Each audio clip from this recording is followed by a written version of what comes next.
Калмгу имени Гордовикова прошла научно-практическая конференция на тему «Память сильнее времени», посвященная 80-летию депортации калмыцкого народа. Главным гостем стал ученый-историк из Тюменского государственного университета, который защитил кандидатскую диссертацию «Депортированные калмыки на территории Омской и Тюменской области». На конференции присутствовали представители законодательной и исполнительной власти республики, ученые Калмгу, учителя лезгинских районных школ, работники учреждений культуры. Депортация калмыков – это трагический период в истории этноса, который оставил глубокие раны в памяти калмыков. Память о ссылке стала частью культуры, исторической и национальной идентичности, отметил в своем выступлении ректор вуза Бадмас Алаев.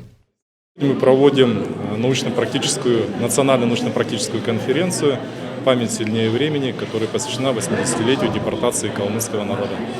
Прежде всего, основная цель – это поднять тему депортации народов России, которые прошли в 30-е и 50-е годы прошлого столетия, и еще раз обратить внимание на трагическую судьбу данных народов.